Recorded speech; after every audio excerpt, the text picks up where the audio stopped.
আসসালামু আলাইকুম রহমতুল্লাহ। কনভারসেশন অনুষ্ঠানে আপনাদের সবাইকে স্বাগত জানাচ্ছি। কৃষদি আজকের অনুষ্ঠানে উপস্থিত হয়েছেন দারুল নাজাহ সিদ্দিকিয়া কামিল মাদ্রাসার সম্মানিত লেকচারার জনাব গোলাম মোহাম্মদ রফিকুর রহমান। তিনি ইংরেজি বিভাগে আছেন এবং অল্প কিছুদিনের মধ্যেই শিক্ষার্থীদের মন জয় করতে পেরেছেন বলে আমরা মনে করি। স্যার এসেছেন, প্রথমে স্যারকে অনেক ধন্যবাদ জানাচ্ছি। ধন্যবাদ আপনাকেও। সম্মানিত সুধী, স্যার বিনোদন পছন্দ করেন, স্যার শিক্ষা, সাহিত্য, সংস্কৃতি এগুলো খুব পছন্দ করে থাকেন। এগুলো নিয়ে সবসময় স্যার ভাবেন। শিক্ষার্থীদের পড়াশোনার পাশাপাশি যে এগুলো খুব প্রয়োজন, এগুলো নিয়ে স্যারের বিস্তর ভাবনা এবং ব্যক্তি জীবনে তার এগুলোর চর্চাও রয়েছে। এখন স্যারের কাছে প্রথমেই জানতে চাইবো, জীবনে সুস্থ বিনোদনের প্রয়োজনীয়তা কি? প্রিয় জান্নাতুন নাইম ভাই, প্রথমে আপনাকে ধন্যবাদ জানাচ্ছি আজকের এই সুন্দর চমৎকার পরিবেশে এবং সুন্দর একটি আয়োজনে আমাকে আমন্ত্রণ জানানোর জন্য। আমি জানি না আমি অতটা যোগ্য হয়ে উঠেছি কিনা, কিন্তু তারপর আপনার এই সাক্ষাৎকার অনুষ্ঠানে আপনি আমাকে ডেকেছেন, এটা আমি নিতান্তই চমৎকার একটি বিষয় বলে মনে করি। যাই হোক, যেটি প্রশ্ন করেছেন, মানে প্রশ্ন না, ঠিক যে বিষয় নিয়ে আমাকে কিছু বলতে বলেছেন, সেটা হচ্ছে জীবনে সুস্থ বিনোদনের প্রয়োজনীয়তা। অবশ্যই আমাদের জীবনে সুস্থ বিনোদনের প্রয়োজনীয়তা আছে। আমাদের শারীরিক সুস্থতা, মানসিক সুস্থতা, তারপর আমাদের সামাজিক সম্পর্ক, উৎপাদনশীলতা, এই সমস্ত বিষয়গুলোর জন্য কিন্তু আপনি দেখেন সুস্থ বিনোদনের কোনো বিকল্প নেই। একজন মানুষ সারাদিন শ্রম দিল, দিন শেষে এসে একটু রিল্যাক্স করতে চায়, তার একটা বিনোদনের প্রয়োজন আছে। এখন এই বিনোদনটা সে কি বিনোদন নিচ্ছে? এই বিনোদনটা যদি সে ওই আট পৌড়ে একটা বিনোদন নিল, অথবা সে খুব বাজে একটা অবস্থার সঙ্গে মিশে গেল, সে মাদক দ্রব্য থেকে সে তার আনন্দ খুঁজে পেল, অথবা কোনো নোংরা বিষয়ে সে তার আনন্দ খুঁজে পেল, এটা কিন্তু ধীরে ধীরে তার জন্য যেমন ক্ষতিকর, সমাজের জন্য ক্ষতিকর। তো আমাদের সুস্থ বিনোদনগুলো দরকার। যেমন প্রথমে ধরেন আপনি শারীরিক সুস্থতার জন্য সুস্থ বিনোদন দরকার। এটার মধ্যে আমাদের যেমন আমরা শুনে থাকি, ডক্টররা বলেন যে যে প্রাণ খুলে হাসতে জানে তার হার্টের অসুখ হয় না। তো তার মানে প্রাণ খোলা হাসি, এটা আমাদের হার্টের জন্য ভালো। তো সুস্থ বিনোদন তার ব্লাড প্রেশার ঠিক রাখবে, তার হার্টকে ভালো রাখবে, তার মস্তিষ্ককে সচল রাখবে, হ্যাঁ, তার পরিশ্রম করতে তার ভিতরে উৎসাহ উদ্দীপনা তৈরি হবে।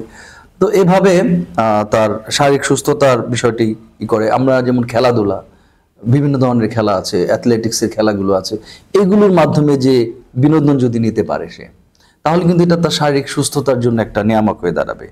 তারপর সামাজিক মানসিক স্বাস্থ্যের ব্যাপারটা, আমরা কবিতা শুনতে পারি, কবিতা আবৃত্তি করতে পারি, আমরা সুন্দর নাশিদ, তারানা এগুলো শুনতে পারি, এগুলো শুনে বা এগুলো গেয়ে আমরা বিনোদিত হতে পারি, বিনোদন দিতে পারি। বিনোদন দেওয়াও একটা বিনোদন, বিনোদন নেওয়াও একটা বিনোদন। এই আদান প্রদানের মাধ্যমে একটা সুন্দর কালচারাল আবহ তৈরি হতে পারে, এবং এটা আমাদের মানসিক প্রশান্তির জন্য এবং সুস্থ মানসিকতার বিকাশের জন্য আমাদের এগুলো দরকার। তারপর উৎপাদনশীলতা বৃদ্ধির জন্য, একজন মানুষের যখন নাকি মন সতেজ থাকবে, শরীর সুস্থ থাকবে, তার কিন্তু কাজের গতিটাই হবে অন্যরকম, এবং সে তার কাজগুলো সুনিপুণভাবে, সুচারুভাবে এবং যথেষ্ট উৎসাহ উদ্দীপনার সঙ্গে সে সমাপ্ত করতে পারবে। তারপর ব্যক্তিগত উন্নয়ন, সামাজিক সম্পর্ক উন্নয়নের ক্ষেত্রে আমাদের এইগুলোর মানে অনস্বীকার্য। এটা আপনি একজন এই মানে এই সেগমেন্টের লোক, আপনি নিজেও জানেন যে এই ধরনের বিনোদনের ধারাটা কতটা চমৎকার, কতটা ব্যক্তির জন্য উপকারী, এটা আপনি নিজেও ফিল করতে পারেন। আমার মনে হয় দর্শকরাও এটা ফিল করতে পারবে আমার চেয়ে ভালো। ধন্যবাদ। সম্মানিত সুধী, আমাদের অতিথি চমৎকার করে বলছিলেন বিনোদনের প্রয়োজনীয়তা। আসলে বিনোদনের জন্য জীবন না, বরং জীবনের প্রয়োজনে বিনোদনের দ্বারস্থ আমাদের হতেই হবে। এবং সুস্থ বিনোদন আমরা এই জন্যই করতে চাই যে আমরা আমাদের ডেইলি যে কাজগুলো রয়েছে সেই কাজগুলো যেন আরো বেশি সুন্দর হয়, আরো বেশি গ্রহণযোগ্য হয়, আরো বেশি চমৎকার হয়। সেই কাজের সাথে আমাদের বিনোদনের কাছে আসতে হবে। একবারে লাগাতার যদি কাজই করতে থাকি, সেখানে যদি বিনোদনের ছোঁয়া না থাকে, তাহলে কিন্তু আমাদের কাজগুলো সুন্দর হবে না। সেক্ষেত্রে অবশ্যই এই বিষয়গুলো আমাদের খেয়াল রাখা দরকার। সম্মানিত শুধু আসলে বিনোদনের প্রয়োজনীয়তার কথা স্যার বললেন, এবং সেই বিনোদনগুলো কি কি হতে পারে আসলে সেটাও আমাদের ধারণা রাখা দরকার। স্যারের কাছে এখন জানবো যে আসলে সুন্দর বিনোদনের জন্য আমরা কি কি করতে পারি। হ্যাঁ, অবশ্যই সুন্দর বিনোদনের জন্য তো আমাদের অনেক কিছু করার আছে, মূলত আমাদেরই করার আছে। যারা এই কালচার নিয়ে ভাবে, যারা কালচারাল অ্যাক্টিভিটিস নিয়ে কাজ করে, মানে যারা কালচারাল অ্যাক্টিভিস্ট, তাদেরই আসলে এটা করা দরকার। তো আমরা অনেকভাবে এই বিনোদনটা নিতে পারি। যেমন অনেকের ভ্রমণ করার শখ, প্রকৃতির মাঝে আমরা সময় কাটাতে পারি। সেটা কেমন করে? যেমন আমরা পার্কে ঘুরতে যেতে পারি, আমাদের নদীর ধারে, বা খালে পাড়ে, বা আমাদের যে সমস্ত জায়গায় আমরা মনে করি একটু নিঃশ্বাস নেওয়ার মতন সুন্দর আছে। এই আমাদের ইট কাঠ পাথরের শহরে তো আসলে এভাবে নিঃশ্বাস নেওয়ার মতন জায়গা নাই। তো আমরা যদি একটু এই যে নদীর পাড়ে, শীতলক্ষার পাড়ে একটু ঘুরে আসি, বা এই যে আমাদের খুব কাছেই সোনারগাঁ, সেখানে একবার ঘুরতে গেলাম, বা আশেপাশের কোথাও একটু বিনোদন কেন্দ্রগুলোতে ঘুরতে যাওয়া। আমি আর্টিফিশিয়াল বিনোদন কেন্দ্রগুলির কথা বলছি না, যেগুলো ন্যাচারাল। এখানে আমরা একটু যদি ঘুরতে যাই, বন পাহাড় ভ্রমণ, সমুদ্র ভ্রমণ। এই যে কিছুদিন আগে যেমন আমাদের দারুন নাজাত সিদ্দিকা কামিল মাদ্রাসা থেকে সেন্ট মার্টিনস আইল্যান্ডে একটা শিক্ষা সফর করে আসলো। এটা কিন্তু আমাদের স্টুডেন্টদেরকে, শিক্ষকদেরকে চমৎকারভাবে অনুপ্রাণিত করেছে। তাদের ভেতর কিন্তু একটা রেশ অনেকদিন চলতে থাকবে, এবং এটা কিন্তু তারা ওখান থেকে আসার পরে তাদের মুখে মুখে আলোচনাটা চলছে, যারা সেন্ট মার্টিনে কি করলো, কি দেখলো, আবার কোথায় যাওয়া যায়। তারপর আমরা বিভিন্ন সাংস্কৃতিক অনুষ্ঠানে যেতে পারি। যেমন আমাদের দারুন নাজাতেই প্রতি বছর আপনি জানেন বইমেলার আয়োজন হয়, তারপর রেনেসা একটা অনুষ্ঠান হয়। তো এই ধরনের সুস্থ সাংস্কৃতিক অনুষ্ঠানগুলোতে আমরা যেতে পারি, কালচারাল কনসার্টগুলোতে যেতে পারি। তারপর খেলাধুলা, শরীর চর্চা এবং সামাজিক বিভিন্ন অনুষ্ঠানে অংশগ্রহণের মাধ্যমে বিয়ে শাদী, এটাও কিন্তু একটা বিনোদনের অংশ। হ্যাঁ, বিভিন্ন আপনাকে দাওয়াত করলো, আপনি সেই বিয়ের অনুষ্ঠানে যাবেন, সেখানে আপনার অনেক আত্মীয় স্বজনের সঙ্গে দেখা হবে, দেখবেন অনেক ভালো লাগছে। ঠিক আছে, আমরা এইভাবে নানাভাবে আসলে করতে পারি। আর ঘরে বসে বিনোদন নেওয়া, যেমন বই পড়া, ভালো মানের ম্যাগাজিন পড়া, একটু লেখালেখি করা, একটু ওয়ার্ল্ড কালচারের দিকে একটা ট্যুর করে আসা। আপনি নেটে বসেই তো সারা পৃথিবী এখন ভ্রমণ করতে পারছেন, সুতরাং ঘরে বসেও আমরা বিনোদনটা নিতে পারি। সম্মানিত সুধী, স্যার চমৎকার করে বলছিলেন যে আসলে চাইলে কিভাবে আমরা সুন্দর বিনোদন গ্রহণ করতে পারি। আসলে এটা একটা মনের ব্যাপার। আমাদের মনটাকে যদি আমরা সুন্দর করতে পারি, তাহলে বিনোদনগুলো আমরা সুন্দরভাবে গ্রহণ করতে পারবো, বা সুন্দর বিনোদনের পিছনে আমরা ছুটবো, তাই না? স্যার যে কাজগুলোর কথা বললেন, সেটা আপনি চাইলে আপনি কাজের মধ্যেও বিনোদন খুঁজে নিতে পারেন। আপনি যে কাজটা করছেন সেটাই যদি আপনার ভালো লাগা হয়, সেটা যদি আপনার প্যাশন হয়, সেটা যদি আপনার প্রচন্ড রকমের ভালো লাগার কাজ হয়, তাহলে সেই কাজের মধ্যেও আপনি বিনোদন খুঁজে পাবেন।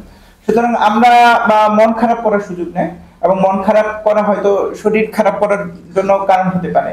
সেক্ষেত্রে আমরা মন খারাপ থাকতে চাই না, বরং কিসে আমাদের ভালো লাগে সেটা আমাদের খুঁজে বের করা উচিত, এবং সেই আলোকে আমাদের জীবন পরিচালনা করা উচিত। স্যার চমৎকার, ইতিমধ্যে দুটো প্রশ্নের চমৎকার উত্তর দিয়েছেন, আমার ভালো লেগেছে। চমৎকার কথা বলতে জানেন, আমি বিভিন্ন জায়গায় দেখেছি তিনি অল্প সময়ে অনেক কথা বলেন, বা দীর্ঘ সময় নিয়েও কথা বলতে পারেন। স্যারের কাছে জানবো, এই যে বক্তৃতায় আলহামদুলিল্লাহ আপনি ভালো পারদর্শিতা অর্জন করেছেন, আসলে এই জন্য কি কি পন্থা অবলম্বন করতে হয়?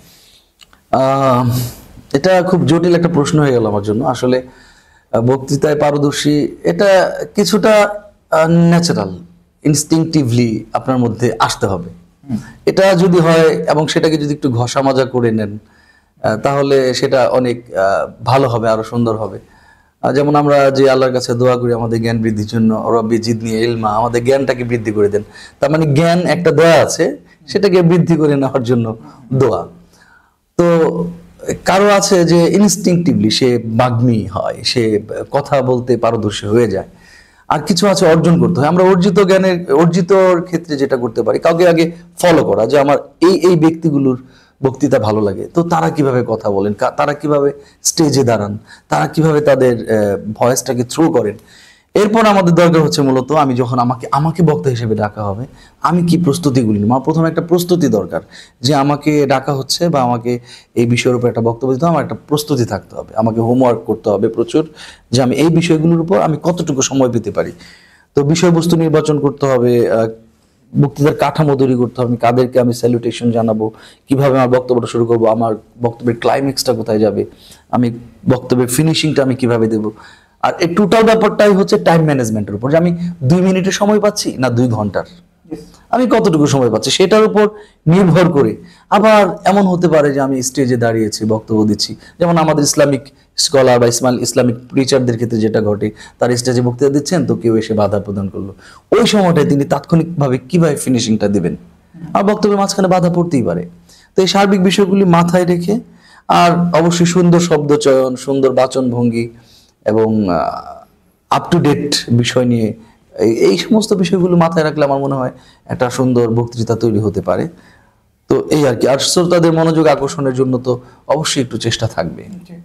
সুন্দর বলেছেন সম্মানিত সুধী, আসলে একটি প্রিপারেশনটা জরুরি। আপনি যখন বক্তব্য দিচ্ছেন তখন আপনার বক্তব্য হাজার হাজার শ্রোতা শুনতে পাচ্ছে, লক্ষ লক্ষ শ্রোতাও কিন্তু শুনতে পাচ্ছে। সেক্ষেত্রে আপনার একটা দায়বদ্ধতা, সেক্ষেত্রে আপনার একটা পূর্ব প্রস্তুতি, সেক্ষেত্রে আপনার একটু পূর্ব চিন্তা ভাবনা করা এটা জরুরি। আমাদের মুহতারাম প্রিন্সিপাল হুজুরকে আমি দেখেছি, উনি যখন আলোচনা করতে চান এর আগের দিন রাতে তিনি তাহাজ্জুদ পড়েন, তাহাজ্জুদ পড়ে আল্লাহর কাছে কান্নাকাটি করেন যে আল্লাহ আমার হ্যাঁ, বক্তব্য। ওইটাও একটা চমৎকার প্রস্তুতি কিন্তু, কারণ এই সাহায্য চাওয়ার মাঝে মাঝে কিন্তু তার ভিতরে কিন্তু ওই ব্যাপারগুলো কাজ ওই করছে, ব্যাপারগুলো কাজ করছে। যেটা তার ভিতরে একটা সুন্দর রিঅ্যারেঞ্জমেন্ট চলে আসে, একটা অ্যারেঞ্জমেন্ট চলে আসে যে আমি এইভাবে কথাগুলি বলবো। আমরা প্রিন্সিপাল হুজুরকে দেখে থাকি তিনি যে কান্না করেন এবং আল্লাহকে বলে থাকেন যে আল্লাহ কথা তো আমি বলি কিন্তু সেই কথাগুলো মানুষের হৃদয়ে গেঁথে দিবেন তো আপনি। এভাবে হুজুর খুব কাকুতি মিনতির সাথে কিন্তু আল্লাহ তাআলার কাছে দোয়া করেন, আমরা সেটাও করতে পারি। হযরত মুসা আলাইহিস সালাম তিনিও কিন্তু আল্লাহর কাছে এইভাবে দোয়া করতেন যে আল্লাহুম্মা ইশরাহলি সাদরি ওয়া ইয়াসসিরলি আমরি। এভাবে আমরা দোয়া করতে পারি, এতে কোনো সন্দেহ নাই। এখন স্যারের কাছে জানতে চাইবো যে স্যার জেনারেল ব্যাকগ্রাউন্ডের মানুষ, কিন্তু তিনি দিনকে খুব পছন্দ করেন, দিনের মানুষকে খুব পছন্দ করেন এবং সেই ভালো লাগা পছন্দ লাগা থেকেই দিনই ব্যাকগ্রাউন্ডে এসেছেন, দিনই প্রতিষ্ঠানে চাকরি করছেন এবং একই সাথে কিন্তু তিনি অনেকটা সময় পড়ে এসে হলেও তিনি জ্ঞান অর্জন করছেন একেবারে একাডেমিক্যালি। তিনি ফাজিল পরীক্ষায় অংশগ্রহণ করছেন, সেটাও কিন্তু অনেক পরে। তো স্যারের কাছে জানতে চাইবো এই যে আপনি জেনারেল পুরোদস্তুর আপনি জেনারেল ব্যাকগ্রাউন্ডের মানুষ হওয়ার পরেও পরবর্তীতে আপনি এই যে মাদ্রাসার উচ্চশিক্ষায় অংশগ্রহণ করলেন, এটার কারণ কি? এটা নেপথ্য কারণ কি? আসলে এটার একটা রিচ ব্যাকগ্রাউন্ড আছে, তো পুরোটা এখন তো আর ওভাবে বলা যাবে না, এটার জন্য একটা বড় মাহফিল দরকার। তো যাই হোক, মুসলিম ঘরের সন্তান হিসেবে ছোটবেলায় আমরা সেই বক্তব্যে যাওয়া, বাবার কাছ থেকে কোরআনের সবক নেওয়া, বাবার কাছ থেকে আমি কোরআনে হাতে করি, কোরআন হাতে নিয়েছি আমার বাবার কাছ থেকেই। তো যাই হোক, তো একটা পর্যায়ে আমরা যেহেতু জেনারেল লাইনের, আমাদের পড়ালেখাটা ওই ধাঁচেরই হয়ে যায়। তো আমার মাস্টার ডিগ্রিও শেষ হয়ে গিয়েছিল, তারপরে বিয়ে থাও করে ফেলেছি। তো ইন দ্য মিন টাইম দিনের প্রতি একটা আকুতি অনুভব করলাম এবং দেখলাম যে এখানে আসলে আমাদের এটা কাউকে ছোট করার জন্য বলছি না, আমাদের যারা মসজিদগুলোতে যারা বিশেষ করে ইমামতির দায়িত্ব পালন করেন এবং আরও অন্যান্য জায়গায় বিভিন্ন বক্তারা আসেন, তো এক বক্তার সঙ্গে আরেক বক্তার কেমন যেন একটা অমিল, সুরের বা কথার একটা অমিল। তো এগুলো সাধারণ মানুষ হিসেবে আমাকে টাচ করেছিল যে আসলে সত্যিটা কি। তো সত্যিটা জানার জন্য স্টাডি করতে শুরু করলাম। তো এক পর্যায়ে ভাবলাম যে না, শুধু স্টাডি করলে হবে না, আমাকে একাডেমিক্যালি এটার উপর পড়াশোনা করতে হবে। সেই ভাবনা থেকেই মূলত ফাজিল করলাম, এক কামিল করলাম, বা কামিল ফাইনালটা সামনে আছে। ইন দ্য মিন টাইম আমি বিভিন্ন প্রতিষ্ঠানে জব করেছি। আমার মনে হলো যে দিন চর্চা করব একটা দিনই প্রতিষ্ঠানে থেকে, দিন চর্চাটা আমার জন্য আরো সহজতর হবে। সেই ভাবনা থেকে পত্রিকাগুলোতে খুঁজছিলাম যে আসলে কোথাও কোনো স্কোপ হয় কিনা। তো ইন দ্য মিন টাইম দেখলাম দারুন নাজাত সিদ্দিকা কামিল মাদ্রাসায় শিক্ষক নিয়োগ হবে, তাই সুযোগটাকে কাজে লাগানোর চেষ্টা করলাম এবং আল্লাহ সহায় ছিলেন বলেই আমার মনে হয় এরকম একটা সুন্দর প্রতিষ্ঠিত দিনই প্রতিষ্ঠানে আমার জব হয়েছে। এবং একই সঙ্গে আমি এখন আমার চারপাশে প্রচুর ইসলামিক স্কলার দেখতে পাই, যারা দেশব্যাপী না শুধু আন্তর্জাতিকভাবেও বেশ স্বীকৃত। সম্মানিত সুধী, স্যার তো অনেক চমৎকার করে বলছেন। আসলে দুনিয়াতে আমরা যা করি আমাদের আত্মার প্রশান্তির জন্যই তো করি, মেন্টাল পিসের জন্য করি, মানসিক প্রশান্তির জন্য করে থাকি। সেক্ষেত্রে আসলে আমরা যদি ভাবি তাহলে কিন্তু দিনের আশ্রয় ছাড়া শান্তি খুঁজে পাওয়া কঠিন। এবং স্যার অনেক দিকে ঘুরেছেন, আমি তার ব্যক্তিগত জীবনের সাথেও অনেকটা পরিচিত, বা একান্তভাবে কথা বলে সেটা হয়। স্যার অনেক জায়গায় ঘুরেছেন, অনেক জায়গায় গিয়েছেন এবং অনেক বড় বড় জায়গাতেও তার অংশগ্রহণ ছিল, কিন্তু সেই জায়গাগুলো ছেড়ে দিয়ে তিনি কিন্তু দিনই ব্যাকগ্রাউন্ডে এসেছেন। কারণ দিন শেষে আমার মনের শান্তি যদি না থাকে তাহলে তো আমার ষোলো আনাই হচ্ছে। সেক্ষেত্রে স্যার এখানে এসেছেন এবং আশা করি স্যার এখন তো মানসিক প্রশান্তি অবশ্যই না, ডেফিনেটলি শান্তি খুঁজছি, আর মেন্টাল পিসটাই তো প্রয়োজন।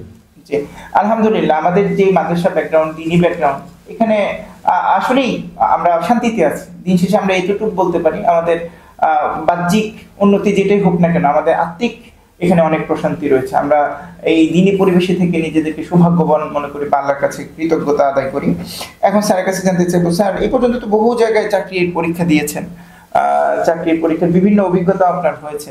আপনার কাছে জানবো যে আমাদের শিক্ষার্থীরাও, যেহেতু এটা একদম কামিল পর্যায়ের প্রতিষ্ঠান, অনেক শিক্ষার্থী বের হয়ে চাকরিতে যুক্ত হয়, সেক্ষেত্রে আপনার কাছে আপনার অভিজ্ঞতা থেকে যদি কিছু পরামর্শ আমার দর্শকদের দিতেন। আসলে পরামর্শ বলতে যেটা বোঝায় সেটা চাকরি ব্যাপারটা আসলে ভিন্ন ভিন্ন ব্যাপার, মানে এক একটা জায়গায় এক একটা রকম, তবে সবকিছু কিছু কমন ব্যাপার থাকে। জি যেমন আমি আমার পার্সোনালি আমি বলতে পারি, আমি এ পর্যন্ত যে কটা জায়গায় ইন্টারভিউ দিয়েছি, আমি কোথাও চান্স পাইনি এরকমটা ঘটেনি। কোথাও করেছি জব, কোথাও করিনি, কোথাও একদিন করেছি, কোথাও দেখেই চলে আসছি। কিন্তু যেখানে ইন্টারভিউ দিয়েছি সেখানে আমার চাকরি হয়েছে, অন্তত ভাইবার জন্য আমার ডাক এসেছে, অথবা তারা আমাকে ওয়েটিংয়ে রেখেছে। তো বেশিরভাগ ক্ষেত্রে যেটা হয়েছে, আমাকে তারা নিয়োগপত্রটাই পাঠিয়ে দিয়েছে। এটা অনেক ক্ষেত্রে ঘটেছে, অ্যাটলিস্ট 15-16টা। তো যাই হোক, চাকরি ইন্টারভিউর ক্ষেত্রে যেটা সবচেয়ে বেশি দরকার সেটা হচ্ছে আপনার বিষয়ভিত্তিক পড়াশোনাটা। আপনি যে বিষয় নিয়ে জব করতে চান, আপনি হতে পারেন ইংরেজির, হতে পারেন বাংলার, হতে পারেন সোশ্যাল সায়েন্সের, আপনি যেই সাবজেক্ট, যেটা আপনার ব্যাকগ্রাউন্ড, সেই ব্যাকগ্রাউন্ডটা আপনাকে অবশ্যই আপনার লেখাপড়ার ওই জায়গাটা আপনার খুব ফ্রেশ থাকতে হবে। আপনি যতটুকু জানেন আপনাকে পিওর জানতে হবে। সেকেন্ডলি, আপনি যেই জবের জন্য যাচ্ছেন সেই চাকরি সম্পর্কে আপনার ভালোভাবে জানতে হবে, যে আমি কোন পোস্টের জন্য আমি ইন্টারভিউ দিতে যাচ্ছি, ওই টাইপের আপনার চিন্তাভাবনাগুলি থাকতে হবে। এরপর আপনার আত্মবিশ্বাস, এটা একটা বড় ব্যাপার। আসলে আপনার 10 মিনিটের বা 5 মিনিটের একটা ভাইভাতে আপনাকে কি দেখবে? 5 মিনিটে কিন্তু একজন জান্নাতুন নাঈমকে জাজ করা সম্ভব না। তাহলে তারা কি চায়? তারা জান্নাতুন নাঈমকে চায় না, তারা চায় আমার এই কাজটা কাকে দিয়ে হবে। তারা জান্নাতুন নাঈমকে চায় না, তারা জিএম রকিবকে চায় না, তারা চায় আমার এই কাজটা কাকে দিয়ে উঠবে।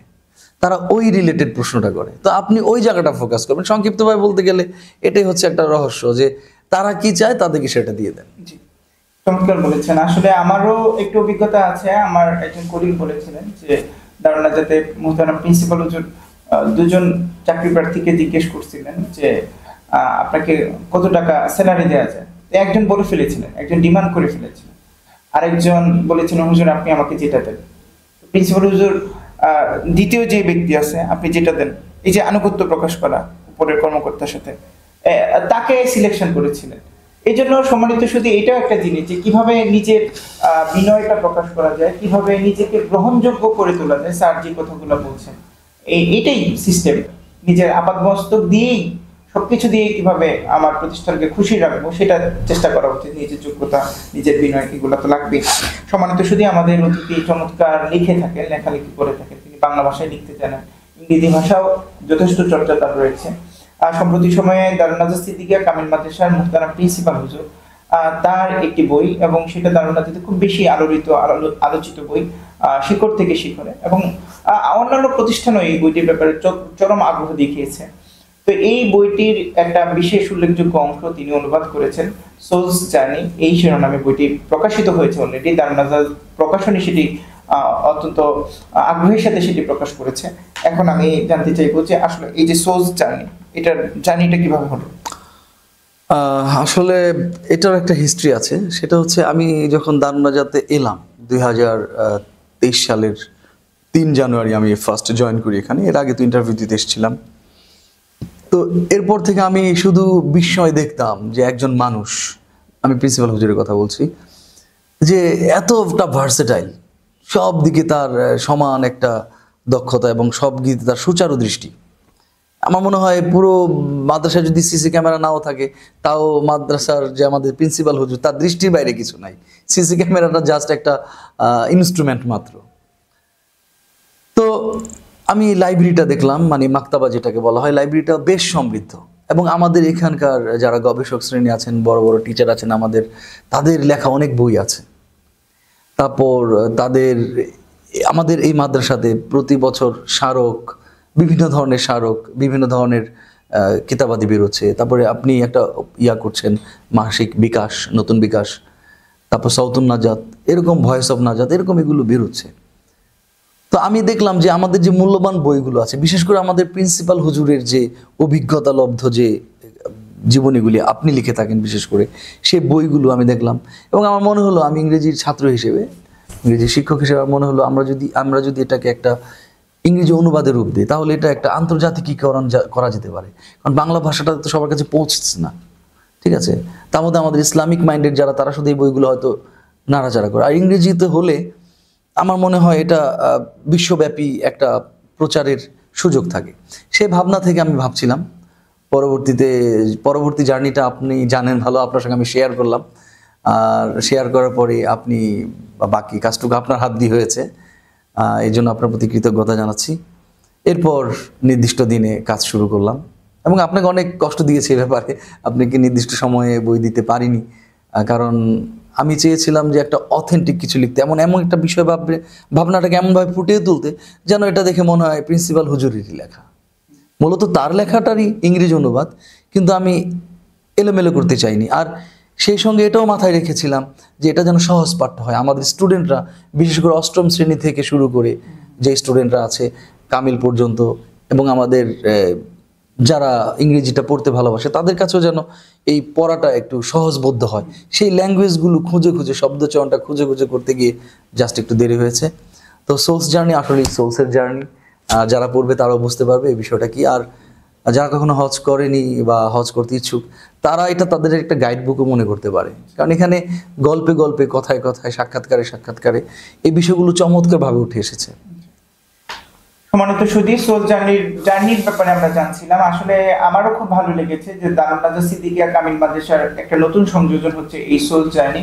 ছোট্ট একটি পুস্তিকা, কিন্তু অবশ্যই এই পুস্তিকা আপনাকে আলোড়িত করবে এবং আপনাকে ভাষা শেখাবে। দারুন নাজাত সিদ্দিকিয়া কামিল মাদ্রাসার সবকিছুতে শেখাতে চায়। আমরা প্রিন্সিপাল হুজুরকে দেখেছি, তিনি সুযোগ পেলেই ছাত্রদেরকে কিভাবে শেখাতে চান। আমরা আমাদের এই প্রকাশনার মাধ্যমে, আমরা আমাদের এই সমৃদ্ধ প্রকাশনার মাধ্যমে আমাদের শিক্ষার্থীদের ইংরেজি চর্চাকেও আমরা সহজ করতে চাই। সম্মানিত শুধু আমরা শিক্ষার্থীদের কথা ভেবে থাকি, মোহতারাম প্রিন্সিপাল হুজুর তিনিও শিক্ষার্থীদের কথা সবসময় ভেবে থাকেন, সুযোগ পেলে তিনি শেখাতে থাকেন। আমরা মনে করি যে কোনো শিক্ষার্থী যদি শিখর থেকে শিখরের এই অংশটা পড়ে এবং তারপরে এই ইংরেজি অনুবাদটা পড়ে, অবশ্যই তার জন্য এর শব্দগুলা আত্মস্থ করা, এর ভাষাটা কিভাবে বাক্যসার তৈরি করেছেন, অবশ্যই সহজবোধ্য করে উপস্থাপন করেছেন, আমাদের উপযোগী যেন শিক্ষার্থীরা পড়তে পারে সেইভাবেই করেছেন। তো সেইটা কিভাবে অনুবাদ করতে হয় সেটাও কিন্তু শিক্ষার্থীরা ভাবতে পারবে।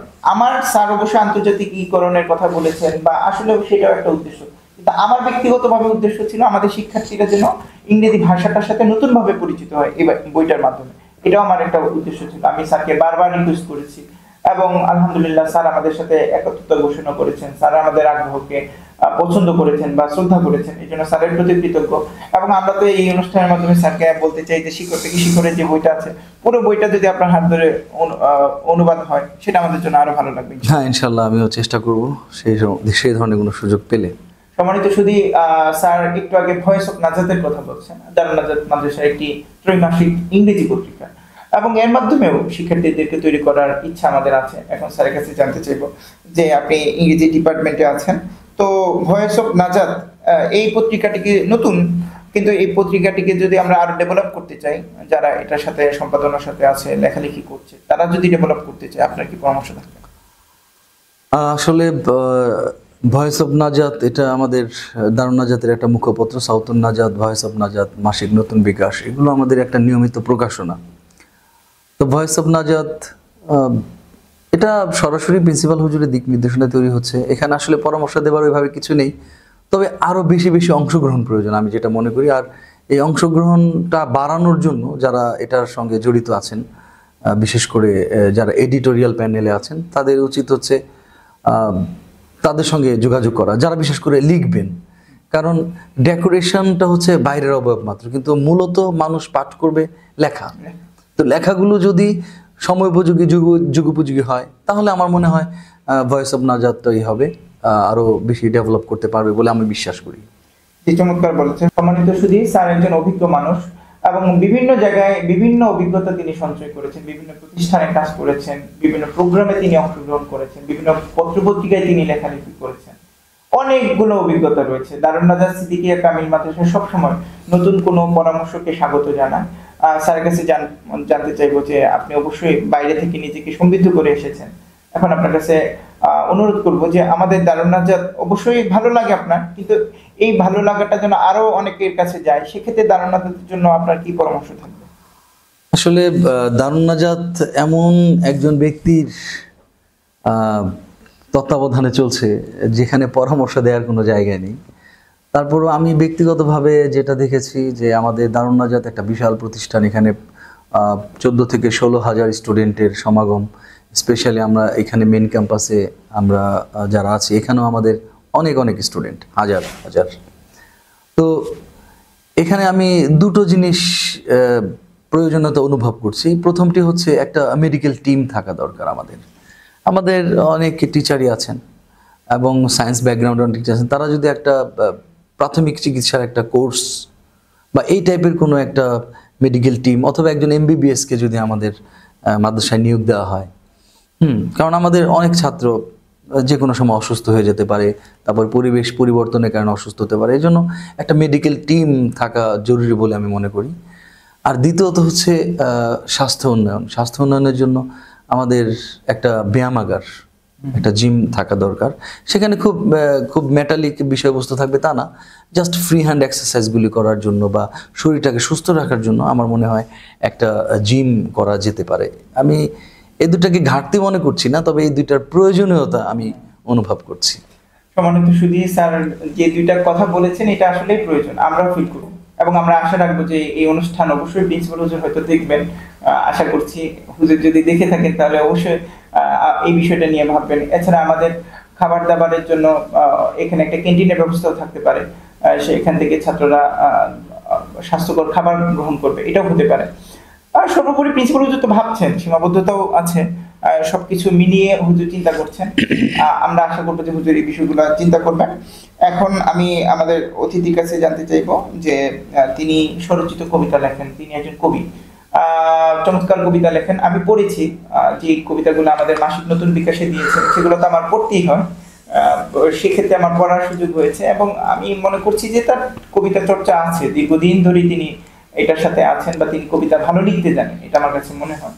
তার কাছে একটা স্বরচিত কবিতা আবৃত্তি শুনতে চাই। আসলে আবৃত্তির জন্য একটু প্রস্তুতির প্রয়োজন ছিল, যদিও সেই সুযোগটা পাইনি বা হঠাৎ করে আবৃত্তি। তো আমি সমসাময়িক বিষয়গুলোর মধ্যে ফিলিস্তিন ইস্যু আমাকে বেশ নাড়া দিয়েছে। আপনি জানেন ইতিমধ্যে আমি ফিলিস্তিন ইস্যু নিয়ে কিছু কাজ করেছি এবং আপনাকেও আমি কিছু কবিতাও দিয়েছি, যার অধিকাংশই আপনি চেপেছেন, ধন্যবাদ অসংখ্য। আর ইতিমধ্যে আমরা হামাসের বিজয়টাও দেখতে পাচ্ছি। তো আমি ফিলিস্তিন নিয়ে যে আমার প্রথম কবিতাটা ছিল, সেই কবিতাটা থেকে কিছু অংশ বা যদি সুযোগ থাকে পুরোটাই বলছি। এটাকে আমি আসলে এখন আর আবৃত্তি বলছি না, জাস্ট আমি এখন এটাকে কবিতা পাঠ বলছি। আবৃত্তির জন্য যে সুযোগ এবং যে স্পেসটা দরকার সেটা মানে একটু সাক্ষাৎকারের মধ্যে হঠাৎ করে একটা আবৃত্তি এসে যায় না।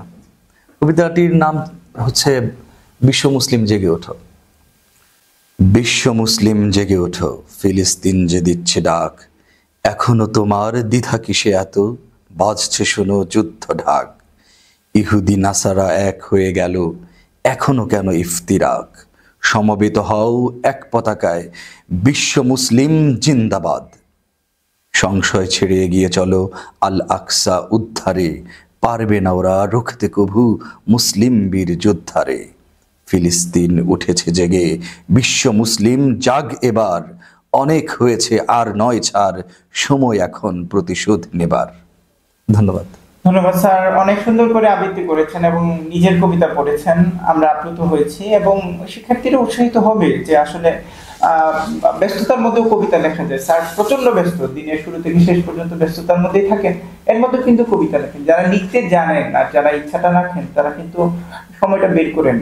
আমরা স্যারের কাছে আরো আশা করবো স্যার নিয়মিত হবেন আমাদের মাসিক নতুন বিকাশে। আর শুধু যে কবিতা লিখবেন তা না, প্রবন্ধ লিখতে পারেন, গল্প লিখতে পারেন। শিক্ষার্থীদের জন্য তার হাত আমাদের খুব প্রয়োজন, তার কলম আমাদের খুব প্রয়োজন। সম্মানিত সুধী, স্যার ভালো গাইতেও জানেন। গতকালকে আমার অভিজ্ঞতাটা হয়েছে, আমরা একটা প্রোগ্রামে গিয়েছিলাম, সেখানে চমৎকার গাড়িতে বসে চমৎকার তিনি গান করছিলেন, আমাদের কাছে ভালো লাগছিল। আমরাও বেসুরো গলায় স্যারের সাথে সুর মিলাচ্ছিলাম, কিন্তু আমাদের কাছে ভালো লেগেছে এবং আমার স্যারের কণ্ঠের আমি ভক্ত হয়ে গিয়েছি। যে একটা মানুষ এত ভার্সেটাইল হচ্ছেন বা অনেকগুলা প্রতিভা রাখেন, আমার শিক্ষার্থীদের জন্য যদি একটা সঙ্গীত গিয়ে শোনা। আসলে ওই একই অবস্থা, গানের জন্য একটা প্রস্তুতি দরকার হয়, তবে জীবনে আমি কখনো গান শিখিনি। ঠিক আছে, ওই বিভিন্ন পারফরমেন্স বা স্টেজ শো করতে করতে এটা হয়ে গেছে, বা কিভাবে হয়েছে জানি না। তো আমি সব ধরনের গানই গাই, মানে বন্ধুরা যখন বসতাম আড্ডায়, ওই আমাদের যেমন লালন চলতো, হাসান চলতো, দেশাত্মবোধক চলতো, আবার রবীন্দ্রনাথ সেটাও চলতো, আবার আধুনিক গান ওই আর সেই প্রাচীনপন্থী গান সবই চলতো। তো ওই হেরে গলায় গান গাওয়া আর কি। আর যেহেতু অধিকাংশ লোক গায় না সহজে, তাই ওই যে বন গায়ে শেয়াল রাজা, যা গাই সেটাই অনেক ভালো। তো এখন এটা তো এয়ারে যাবে, এখানে তো গান গাইতে ভীষণ ভয় লাগছে। ইনশাআল্লাহ ভালো। আচ্ছা, আমি একটা দেশাত্মবোধক গানের দুটো কলি গাওয়ার চেষ্টা করছি। আমার খুব প্রিয় একটা গান। একটি বাংলাদেশ তুমি জাগ্রত জনতার, সারা বিশ্বের বিস্ময় তুমি আমার অহংকার। একটি বাংলাদেশ তুমি জাগ্রত জনতার, সারা বিশ্বের বিস্ময় তুমি আমার অহংকার। তোমার স্বাধীনতা গৌরব সৌরভে এনেছে আমার প্রাণের সূর্যের রৌদ্রের সজীবতা। তোমার স্বাধীনতা গৌরব সৌরভে এনেছে আমার প্রাণের সূর্যের রৌদ্রের সজীবতা। দিয়েছে সোনালী সুখী জীবনের দীপ্ত অঙ্গীকার, সারা বিশ্বের বিস্ময় তুমি আমার অহংকার। ধন্যবাদ, আর নিতে পারছি না। না, চমৎকার, আলহামদুলিল্লাহ, অনেক সুন্দর গান। আমার তো মনে চাইছিল যে পুরো গানটাই আপনি গিয়ে শোনাবেন, বা ইনশাআল্লাহ পরবর্তী সময় আমরা একটা সঙ্গীতের আসর করবো, সেখানে হয়তো চেষ্টা করা যেতে পারে, সেটা আমরা আশা রাখছি, এবং শিক্ষার্থীদেরও ভালো লাগবে। অবশ্যই শিক্ষকরা তো শিক্ষার্থীদের ভালো লাগার জায়গায় থাকেন, ভালো লাগার মানুষগুলো যখন এভাবে পারফর্ম করে তখন অবশ্যই তাদের অনেক ভালো লাগে। সম্মানিত শুধু আমরা অনুষ্ঠানে একবারে শেষ পর্যায়ে চলে এসেছি, এবং শেষ দিকে এসে আমরা যে প্রশ্ন করে থাকি আমাদের তারুণ্যতা সিদ্দিকিয়া কামিল মাদ্রাসার মুহতারাম প্রিন্সিপাল হুজুর সম্পর্কে অতিথির কাছে জানতে চাই। এই প্রশ্নটি রেখে আমরা শেষ করব। অতিথির কাছে জানবো যে মুহতারাম প্রিন্সিপাল হুজুরকে এই অল্প কদিনে কিভাবে দেখলেন, কিভাবে অনুভব করেন? আসলে যার সম্পর্কে বলতে বলছেন, এর সম্পর্কে সারাদিন বললে মনে হয় দারুণ না, যেত অন্তত আমার বলা শেষ হবে না। কারণ আমি এই অল্প সময়ে তার কাছে, তাকে যতটা দেখেছি, তার কাছ থেকে যেটা পেয়েছি, সেটা হচ্ছে অসাধারণ চমৎকার একটা ব্যক্তিত্ব। আমি আমার জীবদ্দশায় এ পর্যন্ত এরকম সব দিক মিলিয়ে একজন পূর্ণাঙ্গ মানুষ আমি দেখিনি। আমি তাকে পরিপূর্ণ মানুষ বলে মনে করি, একজন যার মধ্যে কোনো ফাঁক ফোকর নেই, এবং পুরোটা মনে হয় দয়া দিয়ে ঘেরা, পুরো আপদমস্তক দয়া দিয়ে ঘেরা, কিন্তু কাজের ক্ষেত্রে কঠোর। মানে অন্যরকম একটা বিষয়, আপনি আমার চেয়ে আরো ভালো জানেন, আপনি অনেক বছর ধরে তার সঙ্গে আছেন। তো প্রিন্সিপাল হুজুরের সঙ্গে আমার কাছে তো মনে হয় সব প্রতিদিনের স্মৃতিটাই একটা স্মৃতি। যখন ঢুকি আমার নিজেরই মনে হয় যে আমি আমার কোনো টিচারের সামনে দাঁড়িয়েছি। আমি সাধারণত কারোর সামনে দাঁড়াতে ইতস্তত বা কাচুমাচু বোধ করি না, কিন্তু কেন যেন প্রিন্সিপাল হুজুর রুমে ঢুকলে আমার ভেতরে একটা মানে তাকে মনে হয় যে তিনি আমার সরাসরি শিক্ষক বা আমার ওস্তাদ, এবং আমি সেটা মনেও করি। তার মধ্যে আসলে কোনটা রেখে কোনটা শেয়ার করব, ওনার রিসিভিংটাই অন্যরকম। তো একটা দিনের ঘটনা, সেটা আমি আপনার বিকাশেও লিখেছিলাম, যে আমার হাতে মাননীয় প্রিন্সিপাল একটা কাজের দায়িত্ব দিলেন। তো কাজটা শেষ করতে করতে আমার রাত 12টা বেজে গেছে, সংক্ষেপে বলছি, একেবারে সংক্ষেপে। তো আমি খুব টায়ার্ড ফিল করছিলাম, এবং সেটা ছিল বৃহস্পতিবার। তো ল্যাবে বসে কাজ করছিলাম, ল্যাবের দায়িত্বে যে আছেন তিনি আর বাইরে একটা শব্দ আসছিল, মাইক্রোফোনের বা স্পিকারের শব্দ আসছিল বেরোলবি হলের 4তলা থেকে। তো আমি তাকে জিজ্ঞাসা করলাম এটা কিসের আওয়াজ? তো বললো এরকম একটা স্টুডেন্টদের বিদায় অনুষ্ঠান, তো ওখানে দাওয়াত। আমি বললাম আমারও তো দাওয়াত আছে। তো এত রাত পর্যন্ত করছে কেন? প্রিন্সিপাল হুজুর আসবেন তো, তাই। আমি অবাক হয়ে গেলাম, প্রিন্সিপাল হুজুর আসবেন মানে? উনি সারাদিন রোজা ছিলেন, সকাল থেকে অনেকগুলো মিটিং করেছেন, সকাল 10টা সাড়ে 10টার দিকে আমাকে তিনি কাজগুলো বুঝিয়ে দিয়েছেন এবং কাজের খোঁজ খবর নিয়েছেন।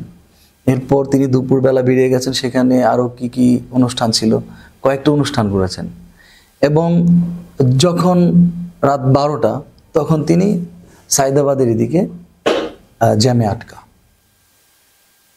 তো আমি বললাম যে এত রাত করে উনি আসবেন, এই সারাদিন এই লোকটা এত পরিশ্রম করছে, এত ক্লান্ত, কিভাবে আসবেন? উনি স্টুডেন্টদেরকে বলছে যে আসবে। তা আমি খুব অবাক হয়ে গেলাম। রাত তখন 1টার মতো বাজে। প্রিন্সিপাল হুজুর আসলেন, সঙ্গে আরো কয়েকজন অতিথি ছিল। তিনি তার রুমে না ঢুকে সরাসরি হেঁটে সেই 4 তলায়, বয়স্ক একজন মানুষ, সারাদিন রোজা, কি ইফতার করেছে আল্লাহ জানেন ভালো, সারাদিন অনুষ্ঠান, বিভিন্ন জায়গায় যাওয়া, বিভিন্ন প্রোগ্রাম করে শেষে এই রাত্রেবেলা সেই প্রোগ্রামে, সেখানেও তার কি সুন্দর সতেজতা, স্বতঃস্ফূর্তভাবে তিনি সেখানে স্টুডেন্টদেরকে মোটিভেশনাল স্পিচ দিলেন, বক্তব্য দিলেন, আমার দিকে লক্ষ্য করেও কিছু একটা বললেন। তো আসলে এই দিনটা আমি সবসময় ভাবি, এবং অনেকের কাছে আমি এই দিনটার কথা বেশি বলি, যে একজন লোক কতখানি মানে ক্লান্ত থাকলেও ক্লান্তিহীন থাকতে পারে। মানে এটা আমাকে এখনো বিস্ময় যোগায়। এটাই তার সঙ্গে আমার একটা মানে আমার দিক থেকে বড় স্মৃতি। জি। সম্মানিত সুধী, আমাদের অতিথি চমৎকার করে প্রিন্সিপাল হুজুরের স্মৃতি চারণ করলেন। আসলে প্রিন্সিপাল হুজুর প্রত্যেকটা দিনই এভাবে কর্মব্যস্ত যায়, এভাবে তিনি তার যারা কলিগ আছে তাদের কথাগুলো রেখে থাকেন। নিজের একটু কষ্ট হলেও, নিজের একটু শারীরিক প্রবলেম হলেও প্রিন্সিপাল হুজুর চেষ্টা করেন কর্মীদের উৎসাহটা যেন ঠিক থাকে। অর্থাৎ প্রিন্সিপাল হুজুর একজন খুব উৎসাহ দিতে জানেন এরকম একজন মানুষ। সাম্প্রতিক সময়ে খুবই অল্প দিনের মধ্যেই তার ওনাদের বইমেলা হতে চলেছে, সেক্ষেত্রেও আমরা দেখেছি যে প্রিন্সিপাল হুজুর চরম উৎসাহ দিচ্ছেন, এবং দুহাত খুলে যেভাবে উৎসাহ দেওয়া দরকার সেভাবে তিনি দিচ্ছেন। অর্থাৎ আপনি যদি কাজ করতে চান, সব কাজ তো আর একা করা যায় না, সবাইকে নিয়ে করতে হয়। নিজে কাজ করবেন, নিজের মধ্যে একটা উদ্দীপনা তো থাকবেই, সেই সাথে আপনি যদি আপনার আশেপাশের মানুষদেরকে উৎসাহিত করতে জানেন, তাহলে কিন্তু অনেক কাজ হয়ে যাবে। আপনার একটা উৎসাহের মাধ্যমে যদি একটা ভালো কাজ হয়, তাতে মন্দ কি? আমাদের মনে হয় এই উৎসাহের চর্চাটা বাড়ানো উচিত। এতক্ষণ আমাদের সাথে ছিলেন, অবশ্যই আপনারা আগামী প্রোগ্রামেও আমাদের সাথে থাকবেন সে আশা রেখে শেষ করছি। ধন্যবাদ সবাইকে। আসসালামু আলাইকুম ওয়া রাহমাতুল্লাহ।